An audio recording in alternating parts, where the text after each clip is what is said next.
जब हमारे यहाँ किसी भी टेक्नोलॉजी को लॉन्च किया जाता है, अकॉर्डिंग टू मी वो टेक्नोलॉजी शायद 10 को फायदा देना तो 100 को नुकसान जरूर देगी। हमारे जितनी भी टेक्नोलॉजी आई है उसने हमारे 10 को फायदा देने की जगह 100 को नुकसान दिया है। अगर हम अपने दिमागी स्तर की बात भी करें तो सबका एक जैसा नहीं होता है। हम उस चीज को इतनी अच्छे से गेन नहीं कर पाते जितने अच्छे से मुझे गेन करना चाहिए। अब मैं यदि इसका ही उल्टा आपसे पूछूं कि परमाणु ऊर्जा से आप एनर्जी भी पैदा करते हैं और बॉम्ब भी बनता है। बिल्कुल बिल्कुल यथा सत्य है। राइट। राइट। तो हम टेक्नोलॉजी को यूज करने का एक गाइडलाइंस और दुरुपयोग करने की शक्ति को समाप्त करने का काम ही नहीं करते हैं। क्योंकि सत्ता में वो लोग बैठे हुए हैं। सत्ता में कौन लोग बैठे हुए हैं? जो दुष्टों को, अपराधियों को, असामाजिक तत्वों से घिरे हुए हैं। वो आपको इन लोगों से मुक्त नहीं करना चाहते हैं। उन्होंने तो आपको अच्छे नियम कानून भी नहीं दिए। आप जब स्वतंत्र हुए, आप स्वतंत्र हुए हैं क्या, ये बताइए। नहीं। तो क्या हुए आप? 15 अगस्त 1947 को आपके साथ क्या हुआ? हम सिर्फ एक देश से स्वतंत्र हो गए कि उस देश की जो हमारे ऊपर फाउंडेशन थी वो खत्म हो गई, लेकिन वो दूसरे देश की हुई खत्म। उन्होंने तो लीज पे ले लिया। लीज पे एग्जैक्टली हमें तो उन्होंने लीज पे लिया। ऑलरेडी उनके ही कर्जे में दबे हैं। वो हमारा ही पैसा लेके गए अपने देश में और आज हम उन्हीं के कर्जे में दबे हैं। कैसे? आज हमारे ऊपर भी दूसरे देश का कर्जा है। कैसे?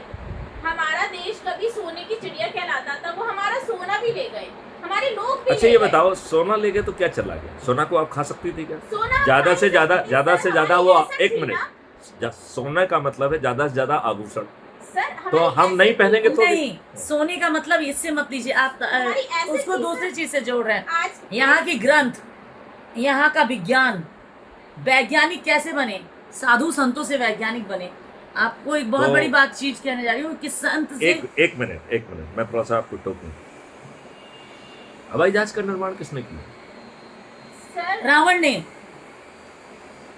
सर पुष्कर विमान इंडिया से लॉन्च हुआ था। अगर हम उस बात को कहें, वो त्रेता युग की बात है, उसमें पुष्कर विमान चला। और यदि हम कहें कि इस युग में भी हवाई जहाज का आविष्कार भारत में हुआ और आपको ये मालूम है कि एक हमारे ऋषि बिल्कुल भारद्वाज जी हैं जिन्होंने एक विमान शास्त्र लिखा है। बिल्कुल, वो आज भी उनकी लाइब्रेरी में है। वो है उसमें। सर जब इंडिया में जो रियल ओरिजिनल गुरुकुल हुआ करते थे और जब उनकी लाइब्रेरी तोड़ी गई थी, उनकी जितनी पुस्तकें थी वो सब जला भी दी गई थी, लेकिन कुछ पुस्तकों को यहाँ से भारत से बाहर भेज दिया गया था। आज भी इटली जैसे देश में, स्पेन में, पता नहीं कितने ऐसे देश में इंडिया की कुछ पुस्तकें शामिल हैं। इसरो जैसा, इसरो हो गया हमारा, और वो नासा, संस्कृत जैसे लैंग्वेज को यूज करके अलग एक लैंग्वेज बना रहे ताकि वो हमारी टेक्नोलॉजी को समझ सके। क्योंकि ऊपर बैठे दुनिया, दूसरी दुनिया में भी जाना चाहते हैं, वो दूसरे ग्रहों पे जाना चाहते हैं। संस्कृत जो हमारी इंडिया की भाषा है उसको यूज। चलिए थोड़ा सा विमान शास्त्र की बात कर लेते हैं। विमान शास्त्र में 3000 श्लोक है, 8 अध्याय है। राइट। इसे हमारे ऋषि भारद्वाज ने लिखा है। बिल्कुल। एक हमारे शास्त्री जी थे जिनका नाम था सुधाकर शास्त्री जी, वो मुंबई में रहते थे। वो जो है विमान बनाने के पीछे पड़े हुए थे। अंग्रेजों को मालूम पड़ गया तो अंग्रेज लठ लेके उनके पीछे पड़े हुए थे। वो छुपते छिपाते ये फिर भी करते रहते थे। उन्होंने एक चेले को पकड़ा जिसका नाम था शिव कुमार दलपते।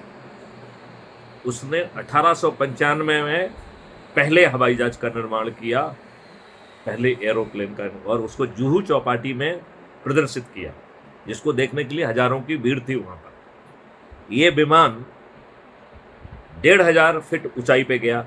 राइट ब्रदर ने, जिन्होंने 1903 में बनाया, वो केवल 120 फीट पे गया था मैडम, ओनली 120 फीट, और वो नीचे क्रैश हो गया था।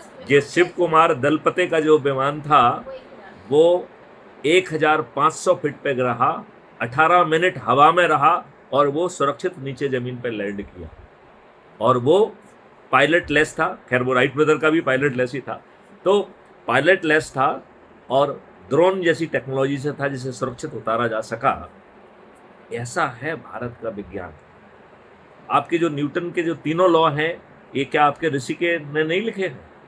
हमारे तो आप कहाँ हो पत्रकार लोग, इस पर शोर क्यों नहीं मचाते हैं? न्यूटन के नाम के पहले हमारे ऋषि का नाम क्यों नहीं आता है? यही तो मैं कह रहा हूं कि आपकी लेखनी में तेजी लाइए। आओ हम सब मिलकर इस देश को बदल दें।